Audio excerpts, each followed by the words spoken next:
Pelajar-pelajar yang terlibat, yang termakan dengan dakwah ni, gunakanlah akal fikiran. Kita ada otak fikir. Ya, kita duduk berdemo, kita duduk menghina orang, menghina Perdana Menteri dengan buat pergi kalungan bunga seolah-olah menggambarkan Perdana Menteri ni mendiang dah mati untuk kononnya kerana termakan dengan dakwah pembangkang untuk menghapuskan PTPTN. Cuba fikir balik. Pertama, kena fikir balik, adakah kamu tu sendiri layak untuk menerima beasiswa? Kedua, kalau kamu rasa kamu tak layak menerima beasiswa, adakah kamu layak masuk ke universiti dalam keadaan ekonomi kamu sendiri? Kalau kamu rasa kamu tak mampu, kerajaan sekurang-kurangnya menyediakan satu prasarana untuk kamu melanjutkan pelajaran tanpa perlu lagi memikirkan masalah keuangan dan lain-lain, supaya kamu boleh pergi belajar tanpa gangguan. Cuba tengok negara-negara lain, kita tak ada skim yang macam ni. Kita yang beri. Negara moden hebat macam Amerika tak ada skim macam ni. Australia tak ada skim macam ni. Tetapi kita ada.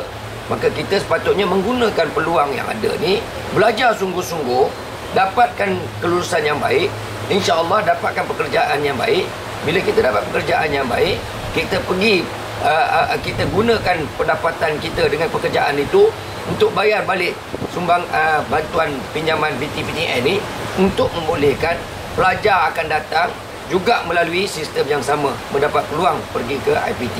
Jadi nasihat saya supaya pelajar-pelajar gunakan fikiran yang waras untuk melihat sesuatu isu, jangan mudah termakan dengan dakwah dan emosi, politik emosi yang dimainkan oleh pembangkang. Pertama, kita perlu faham bahawa PTPTN ini diwujudkan untuk membantu pelajar yang tidak berjaya mendapat beasiswa ataupun daripada kalangan keluarga miskin untuk melayakkan diri ke pengajian peringkat IPT, sama ada IPTA ataupun IPTS. Jadi ianya adalah satu skim pinjaman, nama dia pun pinjaman, dalam bentuk untuk membantu dengan pembayaran semula yang sangat rendah, dengan syarat-syarat pembayaran semula yang sangat mempermudahkan pelajar. Jadi kita perlu faham, tanpa PTPTN ini, pelajar-pelajar kita yang tidak mendapat beasiswa kerana ketidaklayakan, bukan kerana tidak ada tempat, tetapi mereka pada peringkat awalnya memang tidak layak mendapat beasiswa, tetapi diberi peluang untuk belajar di peringkat tinggi, maka diberikan pinjaman. Jadi sebagai pinjaman, kita perlu bayar balik sebagai tanggungjawab. Dan ini adalah satu rolling plan yang mana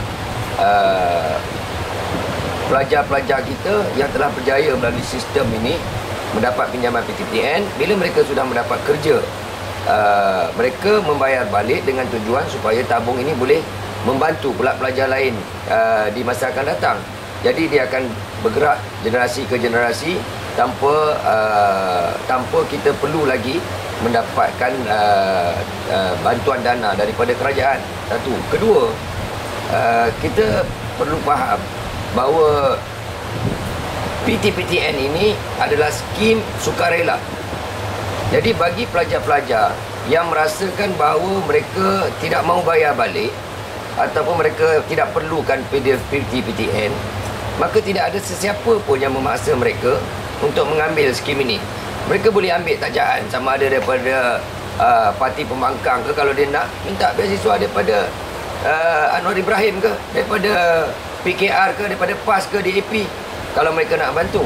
Jadi tak ada siapa-siapa pun yang memaksa pelajar-pelajar kita menerima PTPTN ini atau mengambil PTPTN.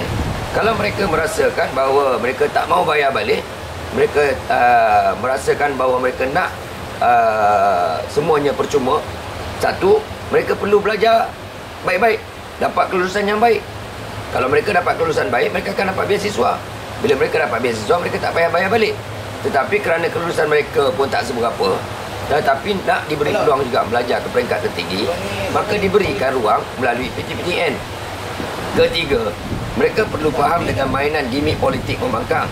Perlu ingat, semasa PTPTN diluluskan, ianya diluluskan dalam keadaan Anwar Ibrahim adalah timbalan Perdana Menteri dan Menteri Kewangan. Sekarang ni dia nak bercakap tentang penghapusan PTPTN. Kelak ke itu membuktikan bahawa ini adalah politik cakap tak serupa bikin. Keempatnya, Kalau Anwar dan Pakatan Pembangkang DAP, PAS dan PKR ni serius nak menghapuskan hutang pelajar PTPTN, mereka boleh mulakan dalam negeri-negeri yang mereka perintah. Contohnya seperti di pelajar-pelajar yang menerima PTPTN, yang mendapat bantuan PTPTN di UNICEF, di Queen dan lain-lain pusat pengajian tinggi di negeri yang mereka perintah. Apa yang mereka boleh buat, mereka dapatkan daftar nama pelajar-pelajar tersebut yang mendapat bantuan pinjaman PTPTN ni, dan mereka bayar daripada hasil negeri yang mereka perintah. Tapi mereka tak buat. Kenapa kerajaan Selangor tak bayar balik? Hapuskan hutang PTPTN pelajar-pelajar. Kenapa?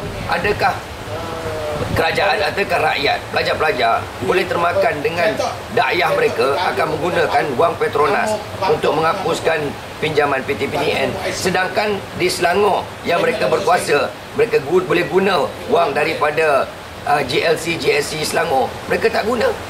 Kalau di Selangor yang mereka perintah ada wang peruntukan yang banyak, mereka boleh guna. Ada wang daripada GLC, mereka boleh guna untuk hapuskan PTPTN, mereka tak guna. Apa jaminan mereka akan laksanakan janji mereka jika na'udzubillah, jika mereka diberikan peluang memerintah kerajaan pusat? Jadi adalah jelas bahawa pada saya semua ni adalah gimmick politik.